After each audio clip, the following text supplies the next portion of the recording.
Your sister doesn't deserve to be valedictorian, my father said, calm and cold, the night before my graduation. She cheated her way through school. Everyone knows it. The room went still.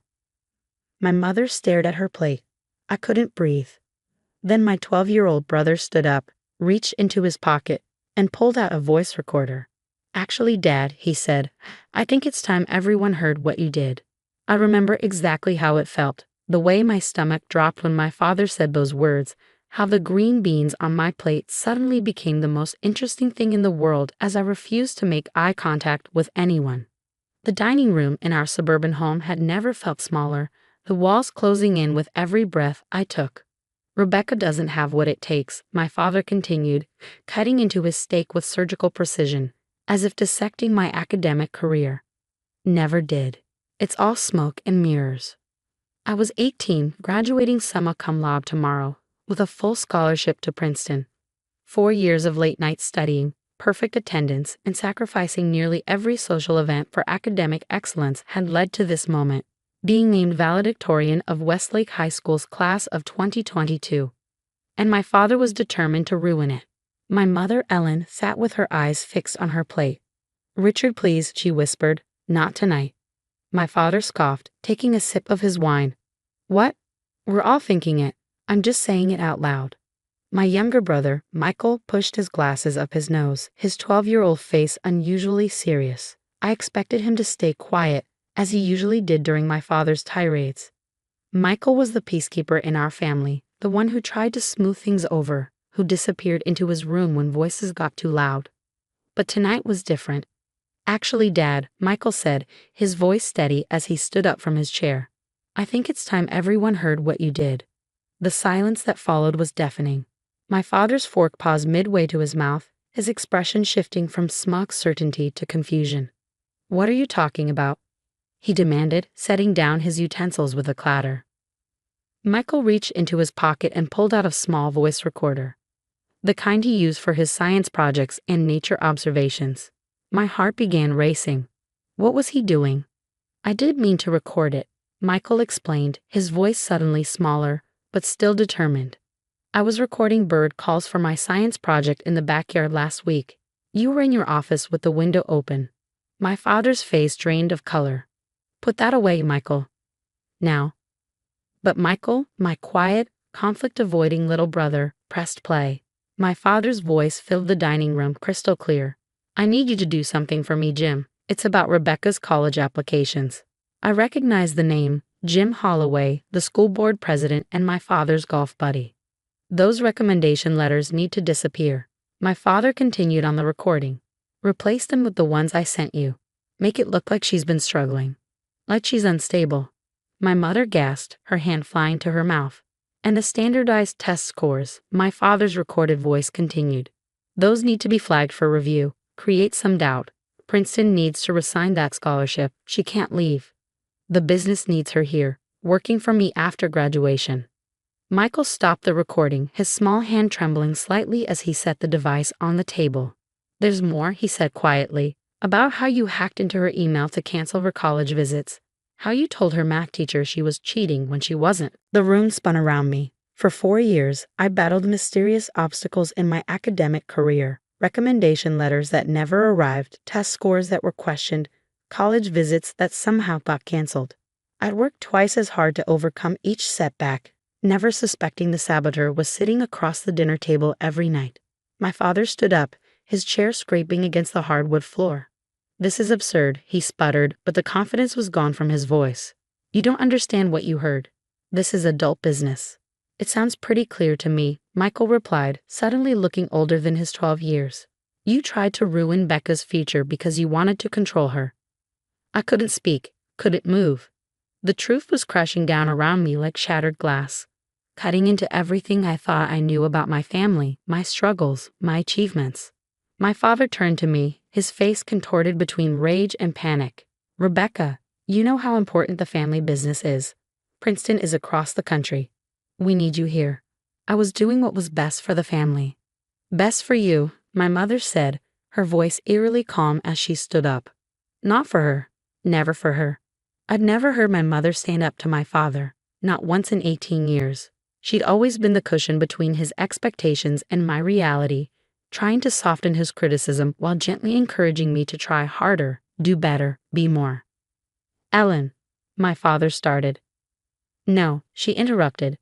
I've watched you crush her confidence for years, made excuses for you, told myself you were just pushing her to be her best. Her hands were shaking, but her voice was steady. But this, sabotaging her future, that's unforgivable. My father's face hardened. You're all overreacting. Everything I've done has been for this family, for our future. You and your future, I finally found my voice, though it came out smaller than I intended. Your plans, your business. I stood up, legs unsteady beneath me. I earned that scholarship. I earned valedictorian. I earned Princeton. Not because of you, but despite you. You ungrateful. He began, but Michael cut him off. I sent a copy to Principal Martinez this morning, my little brother said, chin raised defiantly, and to the school board. And Princeton. The color drained from my father's face. You what? Michael pushed his glasses up again, a nervous habit, but his voice remained steady. I knew you'd try to take the recorder. Delete it. Say it wasn't real. So I made copies. I stared at my little brother in disbelief.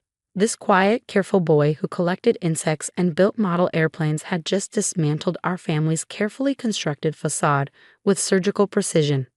My father looked at each of us, seeming to shrink before our eyes. The towering figure who had dominated our lives with his expectations and criticisms suddenly appeared small, cornered. Without another word, he stormed out of the dining room. Moments later, we'd heard the front door slam, followed by the screech of tires as his car pulled out of the driveway. In the silence that followed, I turned to Michael. Why? I asked. Why did you do this tonight? He looked down at his plate, suddenly just a 12-year-old again. Because I heard him on the phone with someone earlier, planning to call Princeton tomorrow morning, to tell them something bad about you. My mother sank back into her chair, covering her face with her hands. Oh God, she whispered. I couldn't let him ruin tomorrow for you, Michael continued. Not after everything you've done to get here. I moved around the table and pulled my little brother into a hug, feeling him tense briefly before relaxing against me. Thank you, I whispered into his hair, still soft and smelling of the apple shampoo he used since he was a toddler. I'm sorry I didn't do something sooner, my mother said, her voice cracking. I knew he was hard on you, but I never imagined. She trailed off, shaking her head. I failed you. We all did what we thought we had to do, I said, surprising myself with the steadiness in my voice. But that stops now. The next morning, I stood at the bathroom mirror, adjusting the cap and gown that hung over my graduation outfit. My phone had been buzzing nonstop with messages from the principal, guidance counselor, and even Princeton's admissions office, all assuring me that my father's actions would have no bearing on my future. There was a soft knock at the door. Michael stood there, already dressed in his one good suit, looking both proud and nervous. Is Dad coming? He asked quietly. I shook my head. I don't think so. My father hadn't come home last night. His side of the closet was half empty when I passed my parents' bedroom earlier. Michael nodded, accepting this with the same quiet resolve he'd shown last night. Are you mad at me for blowing everything up? I knelt down to his level, straightening his clip-on tie. You didn't blow anything up, Michael. You told the truth. That's never wrong. Even when it hurts. Especially when it hurts, I said. Sometimes the truth has to hurt before it can heal. He considered this, then nodded. Your speech is going to be amazing. I smiled, thinking about the valedictorian address I'd stayed up rewriting until 3 a.m. I hope so. It will be, he said with the absolute certainty only a 12-year-old could muster. Because you're telling the truth now, too. The auditorium was packed. Rows of graduating seniors in their caps and gowns, proud families clutching flower bouquets and cameras. I scanned the audience as I sat on stage with the other honor students and school officials. My mother and Michael were in the third row, exactly where they promised they'd be. The seat beside them, reserved for my father, remained empty. When Principal Martinez called my name, the applause was thunderous. News travels fast in small towns, and while the details of what had happened were private, rumors about my father's attempts to sabotage my future had already begun circulating. I approached the podium, unfolding the speech I'd rewritten in the dark hours of the morning. The original version had been full of platitudes about perseverance and following dreams, safe, expected, forgettable. This one was different. Fellow graduates, honored guests, family and friends, I began, my voice stronger than I expected. We're told that high school is about discovering who we are, what we're made of, what we value. I looked up, meeting my brother's encouraging gaze. What they don't tell us is that sometimes this discovery comes at a price. Sometimes we learn that the obstacles in our path weren't put there to make us stronger, but to hold us back. And sometimes those obstacles come from the people we thought would support us the most. A hush fell over the auditorium. Last night, I learned that someone I trusted had been actively working against my success for years. Not because they didn't believe in me, but because they believed in me too much. They were afraid of what I might become if given the freedom to choose my own path. I paused, taking a deep breath. I'm not sharing this for sympathy. I'm sharing it because I know I'm not alone.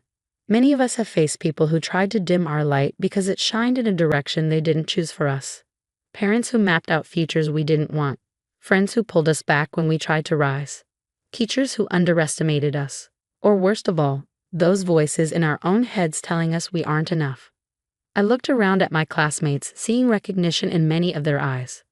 But here's what I learned. No one can take your accomplishments from you. No one can diminish your worth unless you let them. And sometimes the greatest act of courage isn't achieving something extraordinary. It's simply standing in your truth when others try to rewrite it. My voice grew stronger with each word. I stand before you today as valedictorian, not because my path was easy, but because it wasn't. Every obstacle made me more determined. Every setback made me work harder. And ultimately, that's what defines us. Not the challenges we face, but how we respond to them.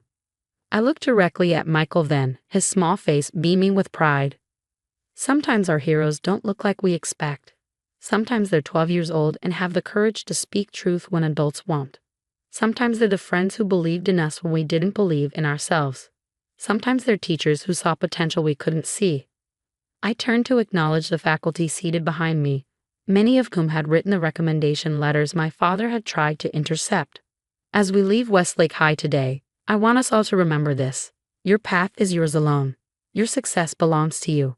And your truth, however uncomfortable, however inconvenient, is always worth telling.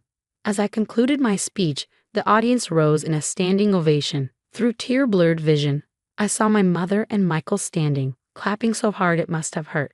And there, at the very back of the auditorium, barely visible in the shadows, was my father. Our eyes met briefly across the distance. I didn't smile, didn't nod, simply acknowledged his presence with the smallest inclination of my head before turning away. Whatever journey he needed to take now was his alone. My path was clear. Later, as families gathered on the lawn for photos and congratulations, I felt a tug on my gown. Michael stood there, holding out a small, wrapped package. "What's this?" I asked, kneeling down to his level despite my formal attire. "Open it," he urged. Inside was a new voice recorder, sleeker than his old one. Attached was a note in his careful handwriting. "For recording your new story at Princeton. Love, your biggest fan." I pulled him into a tight hug, not caring about the tears that threatened to smudge my carefully applied makeup. "Thank you," I whispered. "Not just for this, for everything." "Are you scared?" he asked against my shoulder. "About going so far away?" I pulled back to look at him. A little, I admitted, but mostly excited. "Will you come back?" The question held layers of meaning. Would I return to our hometown, to the family business, to the life that had been planned for me? "I'll always come back for you," I promised, "but not for anything else. Not anymore." He nodded, understanding perfectly. "Good." My mother joined us then, camera in hand. "One picture of my graduates," she said, her smile wobbly but genuine. Though Michael wouldn't graduate for years, we all understood what she meant. We had both crossed important thresholds today. As we posed, arms around each other in the June sunshine, I thought about the speech I'd given, about obstacles in truth and choosing your own path, about how sometimes the hardest person to stand up to isn't an adversary, but someone who claims to love you. And I thought about my 12-year-old brother, who had taught me that courage doesn't always roar. Sometimes it's a quiet voice on a recorder, simply telling the truth when everyone else is too afraid to speak. My story isn't unique. Many of us face people who try to control our futures, who claim to know what's best for us while serving their own interests, parents who confuse love with ownership, partners who mistake support for control, friends who call themselves loyal while holding us back. What made my story different was having someone brave enough to expose the truth, no matter how uncomfortable. Someone who understood that real love means wanting someone to succeed on their own terms, not yours. That night, as I packed the last of my belongings for Princeton, I placed Michael's voice recorder carefully in my carry-on bag. Not as a reminder of my father's betrayal, but as a symbol of what happens when someone believes in you enough to fight for your future, even when that someone is only 12 years old. The truth doesn't always set us free immediately. Sometimes it first makes us confront realities we've been avoiding. Sometimes it forces painful choices. Sometimes it reshapes families and futures in ways we never expected. But in the end, the truth is all we really have, the foundation upon which we build authentic lives. And sometimes it takes a child to remind us of that simple fact. As I closed my suitcase, I made a promise to myself. I would never again allow someone else to write my story. And more importantly, I would always, always be the kind of person my little brother could be proud of. Because sometimes our heroes aren't caped crusaders or legendary figures from history. Sometimes they're 12 years old, with glasses too big for their face and the courage to press play when the moment demands it.